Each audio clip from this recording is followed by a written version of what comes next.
बॉलीवुड फिल्मी explainer present पेट। Hello दोस्तों, welcome back to my channel.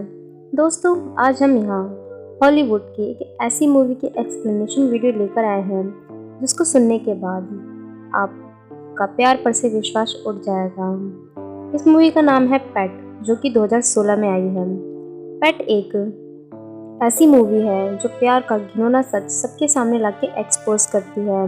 तो शुरू करते हैं बिना किसी रुकावट के आज की वीडियो। पेट स्टोरी स्टार्ट होती है सैफ नाम के एक बंदे से जो अपनी लाइफ में काफ़ी लोनली है और जॉब के नाम पर ये एक पेट रिसर्च सेंटर में काम करता है।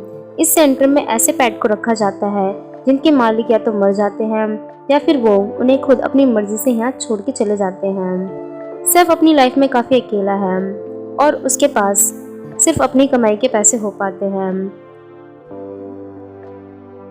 और इस पेट रिसर्च सेंटर में सैफ को एक जर्मन शेफर्ड डॉग से काफ़ी लगाव होता है। वो पर्सनली भी उसको अपने साथ रखना चाहता है, पर घर का साइज और बैंक बैलेंस देख के सैफ ऐसा नहीं करता है। पर सैफ की लाइफ में सब कुछ बुरा है ऐसा नहीं है। एक दिन यही सोचते सोचते बस में उसकी मुलाकात एक हॉली नाम की लड़की से होती है। सैफ उसको बताता है कि वो दोनों बचपन में साथ में स्कूल पढ़ा करते थे, पर हॉली उसका चेहरा याद ना होने के बहाने से उसको मना कर देती है और बस से चली जाती है। यहाँ सैफ उसको ये भी बताता है कि वो बचपन से ही उसको पसंद करता है, पर हॉली उसे कहती है कि वो उसे नहीं जानती है और वो चली जाती है। इसके बाद सैफ वही करता है जो सभी दिल टूटा आशिक करते हैं। वो इंटरनेट पे हॉली के बारे में रिसर्च करना शुरू कर देता है और इसके थ्रू उसे पता चलता है कि वो एक कैफ़े में काम करती है। और फिर क्या, सैफ अगले दिन उसी कैफ़े में पहुंच जाता है हॉली से मुलाकात करने के लिए। और सैफ यहाँ हॉली से मिलता है और हॉली यहाँ उसे बस वाली रात से भी मिलने से इनकार कर देती है। इसके बाद सैफ उसके हेयर स्टाइल की तारीफ करता है और यहाँ पे हॉली उसे कहती है कि उसका एक बॉयफ्रेंड है। इसके बाद सैफ का दिल बुरी तरीके से टूट जाता है। इसके बाद सैफ रात में उसका पीछा करते करते उसके अपार्टमेंट तक पहुंच जाता है, जहां पे हॉली अपनी एक फ्रेंड के साथ रहती है। और यहाँ पे सैफ सीक्रेटली हॉली को गुलाब के फूल का गुलदस्ता गिफ्ट में भेजता है। और हॉली इन सबको इग्नोर करके एक कैफे में जाती है जहाँ पे वो अपने एक्स बॉयफ्रेंड से मिलती है। और यहीं पे सैफ भी आ जाता है और दिल जोड़ने के बहाने से उससे बातें करना शुरू कर देता है। और इतने में ही हॉली का एक्स बॉयफ्रेंड वहाँ आ जाता है और जम के उसकी धुनाई कर देता है। पर सैफ को इस बात का कोई गम नहीं है, न ही उसको चोट लगने का और न ही दांत टूटने का कोई गम है।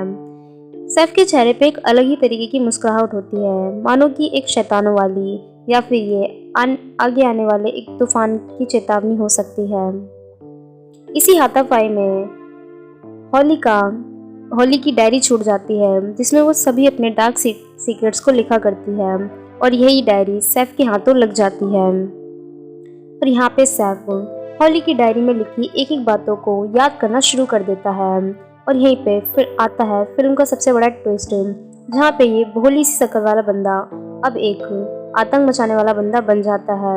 अब सैफ की ज़िंदगी का बस एक ही मकसद रह जाना है, किसी न किसी तरीके से वो हॉली को अपने कब्जे में कर ले और उसे एक पेट बना के रखे। इसके बाद सैफ वही करता है जहाँ पे वो काम करता है, उसी बेसमेंट के 3-4 लेयर नीचे वो एक पिंजरा बनाना शुरू कर देता है, एक लोहे का पिंजरा।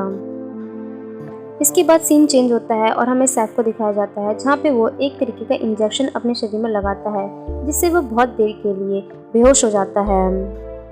और ठीक उसकी अगली रात सैफ हॉली का दोबारा पीछा करता है और खिड़की से उसके अपार्टमेंट में एंटर हो जाता है और यहाँ पे वो वही इंजेक्शन हॉली को दे देता है।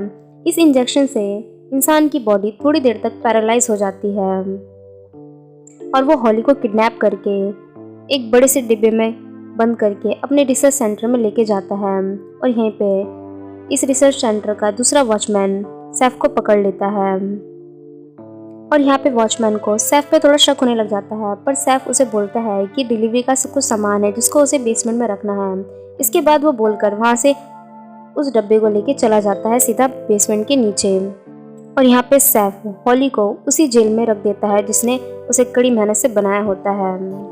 और यहीं पे आता है फिल्म का सबसे बड़ा ट्विस्ट है, जहाँ पे ये भोली सी शक्ल वाला बंदा किसी लड़की को जिस पे उसका क्रश था उसे अपना लाइफ पार्टनर बनाने के सपने देखता है, और उसने उसे अब एक पेट बना लिया होता है और उसको पिंजरे में कैद कर लिया होता है।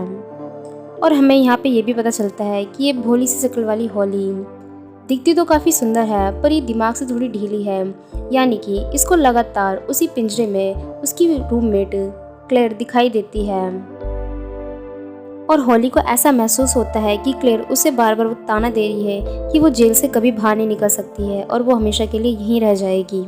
और यहाँ पे सैफ हॉली को बताता है कि क्लेयर नाम की कोई भी लड़की दुनिया में एग्जिस्ट ही नहीं करती है, ये उसका सिर्फ वहम है। यानी कि हॉली क्लेयर नाम की लड़की के कुछ सपने देखती है या फिर उसको महसूस करती है, और ये सिर्फ हॉली के दिमाग की एक इमेजिनेशन है, और इसके बारे में उसने डायरी में साफ साफ शब्दों में लिखा होता है। और यहाँ पे आता है फिल्म का दूसरा सबसे बड़ा ट्विस्ट, जहाँ पे हॉली का धीरे धीरे आतंक वाला चेहरा दिखाई देने लगता है। और यहाँ पे धीरे धीरे दूसरा सच भी बाहर आता है, यानी कि कुछ टाइम पहले हॉली की ज़िंदगी में क्लेयर नाम की एक लड़की हुआ करती थी जो कि उसकी बेस्ट फ्रेंड थी, और क्लेयर ने हॉली के बॉयफ्रेंड के साथ मिलकर उसे धोखा दिया होता है। और जब इसी टॉपिक पे दोनों बैठ के बातें कर रहे होते हैं कार में, तो इसी गर्मा गर्मी में इन दोनों का एक्सीडेंट हो जाता है, और इसी एक्सीडेंट में ये दोनों लड़कियां काफ़ी बुरी तरीके से घायल हो जाती हैं। और जब क्लेयर को होश आता है तो वो उससे हॉली से सॉरी भी कहती है, पर हॉली इसी बीच वहाँ के कांच से उसकी आंख में डाल देती है और उसको वहीं पे मार देती है। और पूरी दुनिया को यही लगता है कि क्लेयर की जान एक कार एक्सीडेंट में हुई होती है, यानी कि अगर सैफ साइको है तो ये मैडम साइको 2.0 है, यानी कि एक साइको ने दूसरे साइको को पिंजरे में बंद कर रखा होता है। इसके बाद सीन चेंज होता है और हमें दिखाया जाता है सैफ को, जो धीरे धीरे हॉली की डायरी में से कुछ अलग तरीके के डार्क सीक्रेट्स को रिवील करने की कोशिश करता है हॉली के सामने।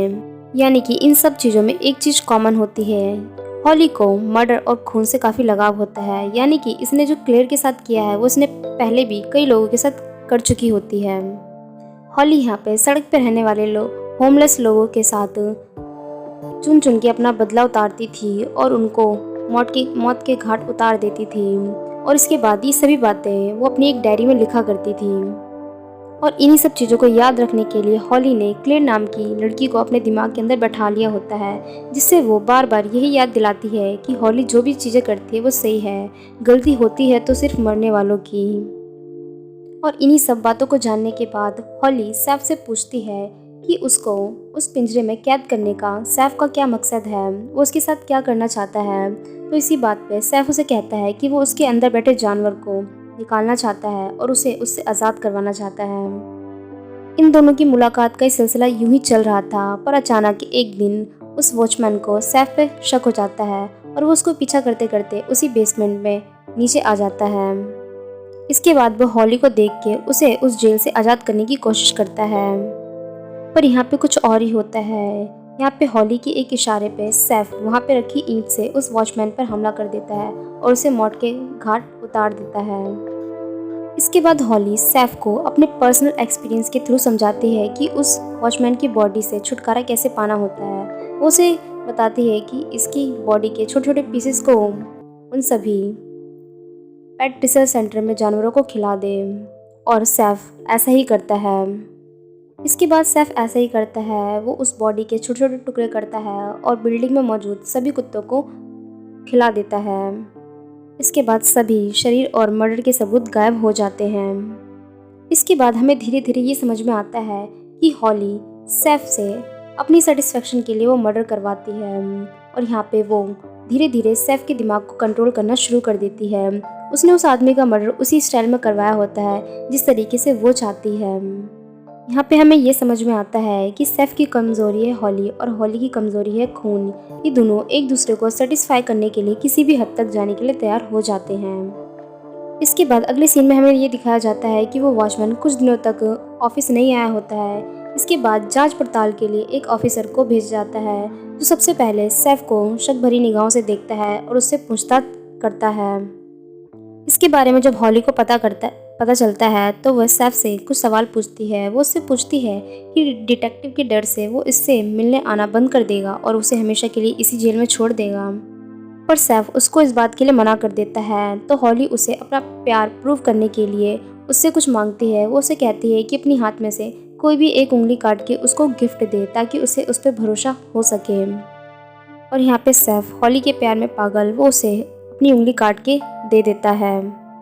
और यहाँ पे हॉली बड़ी ही चालाकी से अपने गले पे चाकू लगा के सैफ को दरवाज़ा खोलने का ऑर्डर देती है। इसके बाद सीन चेंज होता है और कहानी कुछ साल आगे आती है, जहाँ पे हमें हॉली को दिखाया जाता है और यहाँ पे वो एक रूम में अपने एक्स बॉयफ्रेंड के साथ रह रही होती है। ये वही लड़का होता है जिसने स्टार्टिंग में सैफ की धुनाई की होती है। हॉली यहाँ पे अपने बॉयफ्रेंड के फ़ोन पर किसी लड़की का मैसेज आया होता है और वो उसे देखती है तो वो गुस्से में एक चाकू उठा के उसकी तरफ आती है, पर वो चुपचाप उस चाकू को लेके घर से बाहर निकल जाती है। इसके बाद आता है सबसे धलाने वाला सीन, जहाँ पे हॉली एक शॉप के नीचे खड़े होके उसका शटर ऑन करती है और यहाँ पे हमें उसी पिंजरे को दिखाया जाता है जहाँ पे सैफ ने उसको कैद करके रखा होता है। और यहाँ पे हम एक बंदे को देखते हैं जिसकी आंखों पे बाल है और आंखों पे मानो कुछ गड्ढे हो रखे हैं, मानो कि इसने कई सालों से धूप के दर्शन ही ना किए हों। और ये आदमी कोई और नहीं बल्कि सैफ ही होता है। यहाँ पे हमें सैफ का हाथ भी दिखाया जाता है जिसमें से उसकी वही उंगली कटी होती है जो कि हॉली ने उससे गिफ्ट के तौर पे मांगी होती है। और यहीं पे हमारी इस स्टोरी का एंड हो जाता है। पेट एक ऐसी मूवी है जो प्यार का घिनौना सच सबके सामने ला के एक्सपोज करती है। तो दोस्तों, आपको ये मूवी एक्सप्लेनेशन कैसी लगी हो हमें कमेंट करके ज़रूर बताएं। अगर अच्छी लगी हो तो प्लीज़ हमारी वीडियो को लाइक करें। मिलते हैं बॉलीवुड फिल्मी एक्सप्लेनर।